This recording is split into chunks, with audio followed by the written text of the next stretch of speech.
All right, so we are looking at 2.5 today, and the warm-up that I'm doing with my class, if you happen to have that little packet that you printed out, it is on a couple pages in where it says worksheet 2.3.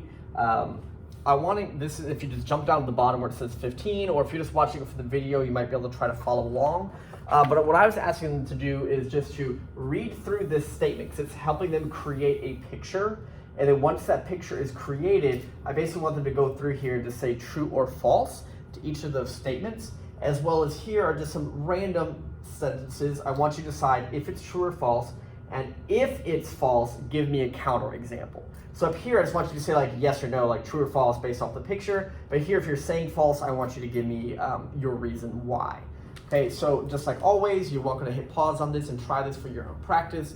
If not, I'll just go over it in just a second.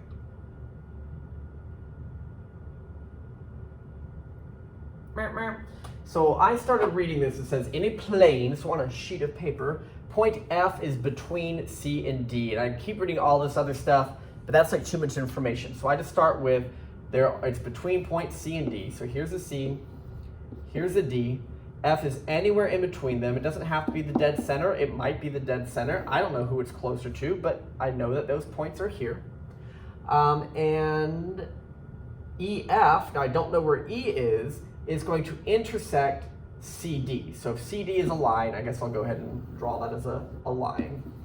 And we're going to have an EF. So my assumption is there's going to be a point E up here that's going to cross through this in some way.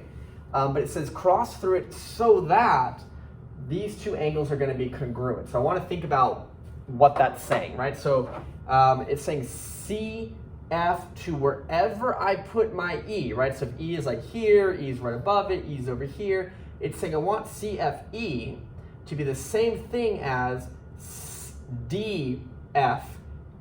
So basically, UU to whichever of these green dots has to be the same as UU to the other same green dot. And so I think this has to actually be dead center above it so that this angle and this angle will be the same. And because they're a linear pair, that's actually going to create a situation where these are like 90 degrees all the way around. But I'm only deciding that because of this congruency. Otherwise, if it just said EF crossed it, it really could have been at any place that I wanted to put it. And if it had talked about different angles, like maybe there's a fifth letter and they wanted, oops, let me move that back, like this one to be congruent to this one, well, vertical angles would always be congruent, so then it wouldn't matter where I put them. But those are the different things I have to pay attention to see how the drawings are done. So a lot of this is just vocabulary check, like, do I know what an opposite ray even is, or an adjacent angle is, or a linear pair, what is that even? Because if I don't know what those things are, I can't look at this and say yes or no. Okay, so are FC and FE opposite rays? Rays share a point and continue, well, a ray by itself is a point with an arrow going out on one side, not the other. Whereas opposite rays are where they share that same point, but they together would be like one straight line. It's just this dot goes that way, this dot goes that way. Those are opposite rays. So FC and FE, to me, FC and FE are not on the same line. Like they're both rays, they both have the same endpoint, but they're not on the same line. So by definition, that's just not an opposite ray, but you have to know what an opposite ray is. So if I asked, is FC and FD opposite rays, then I would have said yes. Okay, are CFE and DFE adjacent? Adjacent means one side is the same. So CFE and EFD, are they adjacent? Yes, because they both share one side and that vertex. So yes, that is a true statement. Are the angles CFD and EFD a linear pair? So let me find those. CFD is like a straight across situation. And then EFD, like those do not add up to 180. They like overlap each other. The first one's kind of already a 180 straight angle, so that's a no. Are the angles CFE and DFE, CFE and DFE, yes, these two together make a line, they are a linear pair. Yes. Is CFE an obtuse angle? CFE. Now again, this highly depends on the drawing, because if I was allowed to draw the line any way, then like maybe it could be obtuse, maybe it could be acute, maybe it would be like a sometimes situation.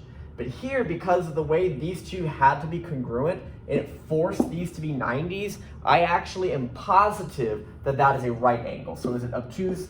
Definitely not, based off what happened in this drawing. And then this is saying, are the lines CD and the lines EF perpendicular?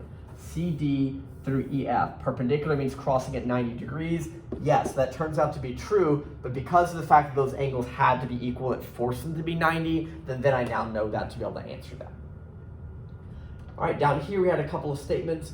This one said that the equation 4x minus 3 equals 12 plus 2x has exactly one solution. Well, I don't see an x squared in here where I'm going to possibly have two answers. So if I were to subtract that over, add this over, divide, it is only going to have one answer. I agree with that. If x squared equals 36, then x must equal 6. I agree that 6 squared is 36, but I'm going to say this is false because it says must equal, not can equal, because also negative 6 plugged in squared would be 36. So I can give you a counter example that would also have worked for this. So it doesn't have to be 6, it could also be negative 6.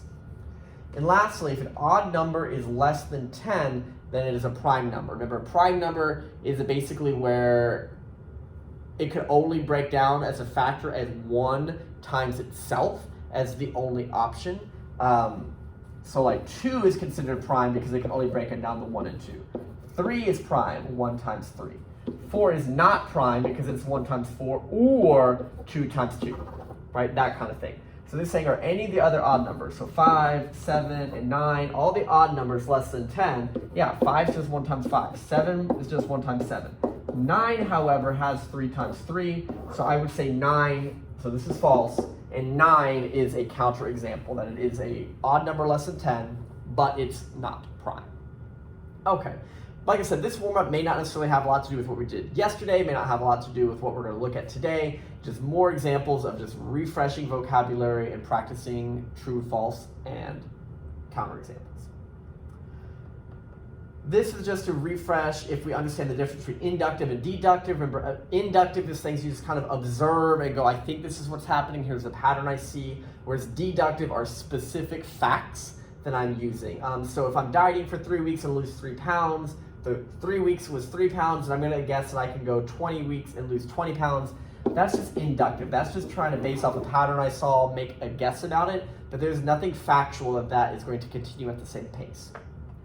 Here we know that Walt is taller than Peter. We know that Peter is taller than Natalie, so she's able to look at all of that and decide that Walt must be taller than Natalie because if one's taller and you're even taller. These are all factual things that she knows that she's using to decide this, so that is deductive. Again, just practicing vocabulary. So what we're going to look at today are postulates and paragraph proofs. A postulate, and depending on the textbook, they'll sometimes also call that an axiom. It's the same general word. So you might have heard of things like theorems, right? Like you've heard like Pythagorean theorem, like somebody fought and proved that a squared plus b squared equals c squared. So in geometry, what's considered a postulate or an axiom, it's something that is accepted as true without proof, but usually they're very like basic fundamental things. And basically a lot of old geometry people fought about what is the minimum number of things, like, what am I trying to get at? Like they didn't want to make a whole bunch of statements that were true. They tried their best to create the smallest number of things they had to just assume to be true. That way when they built off of them, everything could be proven very strategically. Because if they have to go, well, we're just going to call all 800 of these things as true, well, people might fight about it. But if they can get down to very, very small things, like, do you agree that when 2 lines cross, it's a point? Like, I don't really have a way to prove that to you. We just all looked at it and said, I agree. And so they try to make the smallest amount of I agree statements, and those are what we're calling postulates or axioms. So some of those, and I'm going to encourage that if we ever use these, we're going to use them in an if-then statement form, because that's how we're learning our arguments, and that's how we're going to determine things as true or false. So the fact that between any 2 points there is 1 line, I would basically write that if there are 2 points, then there is one unique line, right? So if I have 2 points, I'm able to draw a line between them no matter where they are. I can make a line and connect them.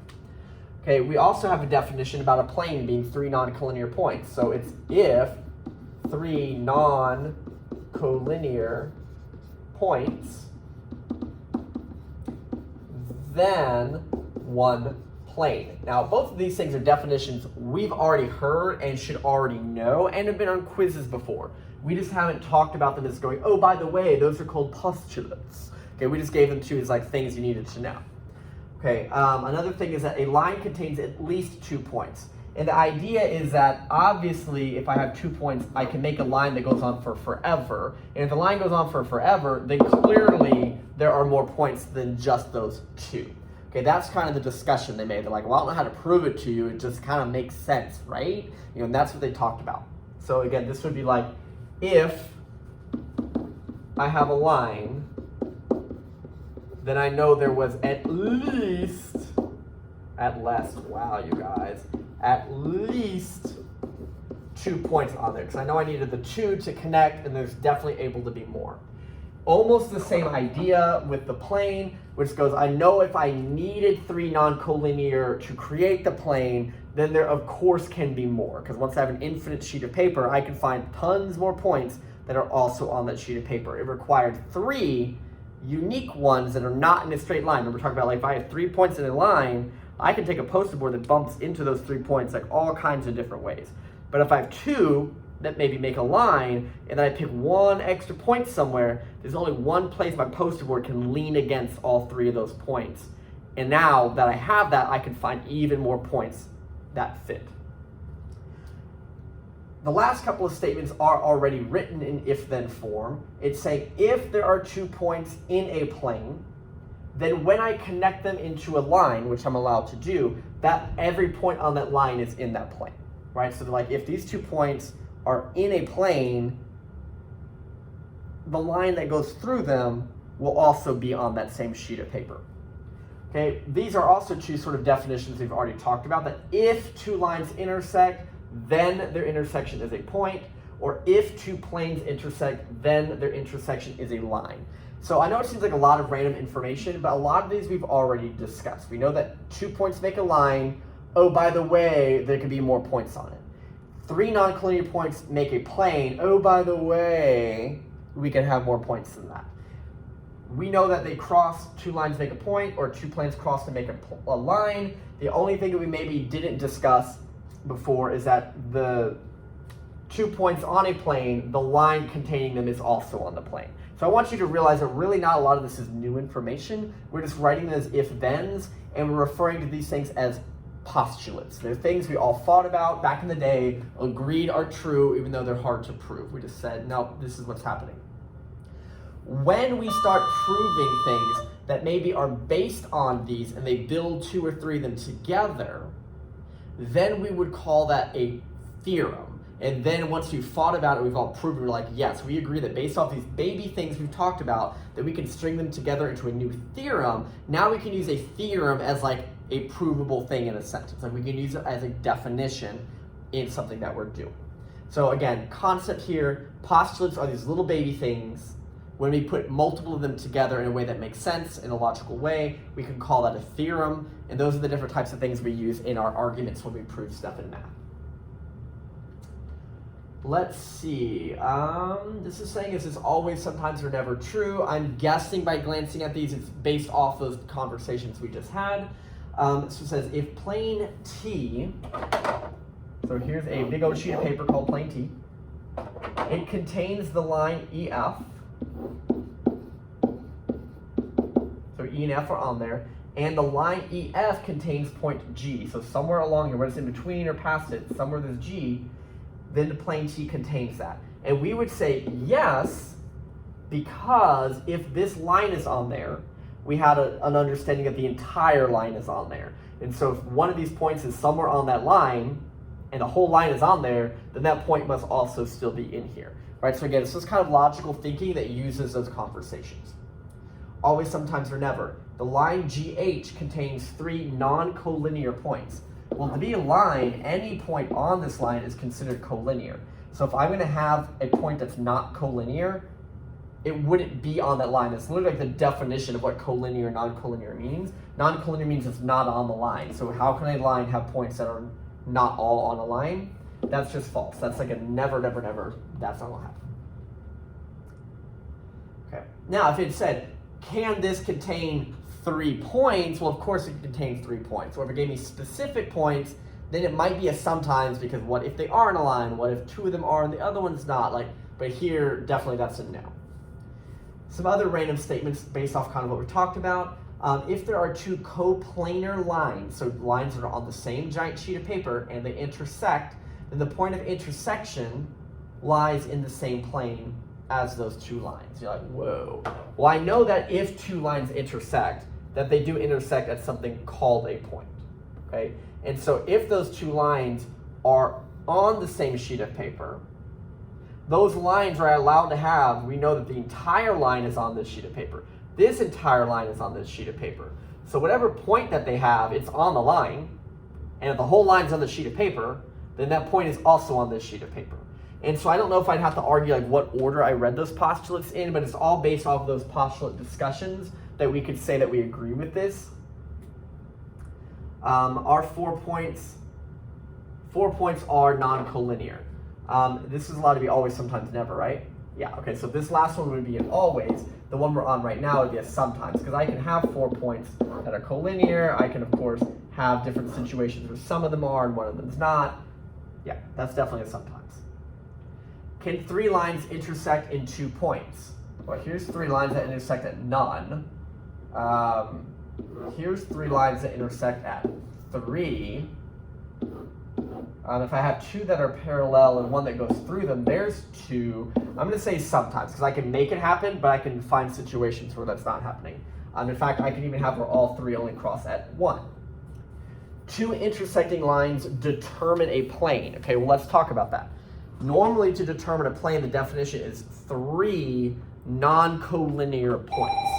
So if I have a line, I've established that there are currently 2 points that are on the same line. If I have a different line, there are at least 2 points along that line that I have access to. Individually, this one red line, these are collinear. Individually, these are collinear. When they cross, we have a postulate that says they will cross at a point that they have in common. So what I want to say is, do I have at least 3 points somewhere in this drawing that are not in the same line as each other? And I'm like, well, here's one, here's a second one, and I could pick either this one or this one. Either of those would be 3 points that are not collinear, and I could say, yes, I have enough points to create a plane. This would be always that that's going to happen on one specific plane. And I'm not really going to get too much into this because we're going to not focus a lot on what's called paragraph proofs in geometry. We're going to focus on what's called a 2-column, like statement and here's why, statement and here's why, statement and here's why, conclusions. To me, a very logical based thing. But a paragraph proof is kind of when I just take statements and let's talk about it, right? If I want to say I use these 3 postulates to talk about why I said always up there, I would say, well, because of this, and because of this, and because of this, then this, right? And it's basically me giving a bunch of reasons in like a paragraph written out form. I think this is just a little bit of a statement of what I mentioned before, that something is called a theorem is that once I have like a conjecture, like something I've made a thought about, and we've found the way to prove it. Maybe it's based off the postulates. Maybe once we've built on those, we start getting even more complex. But once we've all thought and said, no, 100% hard fact, this is a provable thing, we often will call that a theorem. And now when I'm using a big paragraph proof, I don't have to go into all the details of every single piece. I'm like, okay, remember last time when we fought about those 4 things, made that true? Now I can just use that in my conversation because we've all thought about that already. And so, for example, A random theorem that was just to show you one is that we say that if something is the midpoint, then we know that these two parts are congruent.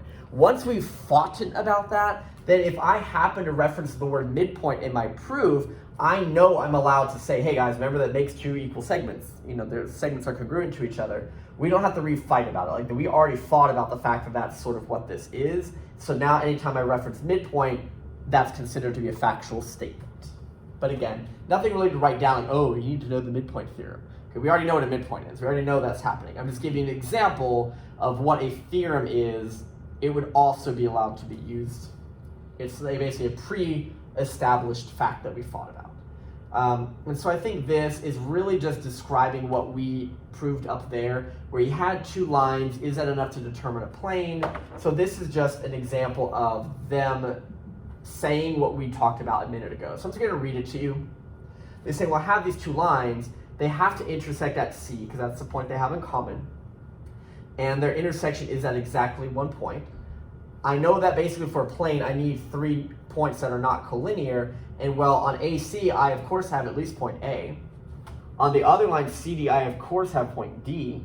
And that's on a different line. And of course, they both share C, which I know is on both of these. So I really can't count that one as like a non-collinear, because C is collinear with A, C is collinear with D, but I know that A and D are on separate lines. Why are they in separate lines? Because there's only 1 point that they intersect at, and that point is at C. So I have for sure 3 different points that are not on the same line, therefore it's a plane. So it's really, like I said, I'm not saying, oh, you should know this, no duh. It's just, that's what's called a paragraph proof. It's, I'm just writing in words the things that I'm observing. But really, in advanced geometry, we often do not write our proofs like this. We are very specific, and we have a whole unit dedicated to it. Yay, so exciting. But that's just generally the concept. So not a lot to really go through today. Just know that sort of those definitions are there. And this is kind of just getting us ready to talk about proofs. So yeah, here is the homework that goes with that, so you can kind of see some questions you might ask about it. I think it's going to ask you to determine always, sometimes never of different things, and possibly reference those different postulates that we wrote down earlier in if-then form. Okay, you've got another quiz coming up. It's next week on Wednesday. And of course, friendly reminders to keep working on this chapter worksheet. That way you can come on and ask about the ones that you're getting, see if they're right or not, and start getting ready to fight for a 100 on that chapter worksheet quiz that we're going to give you. All right, well, that's all I got. You guys have a good one.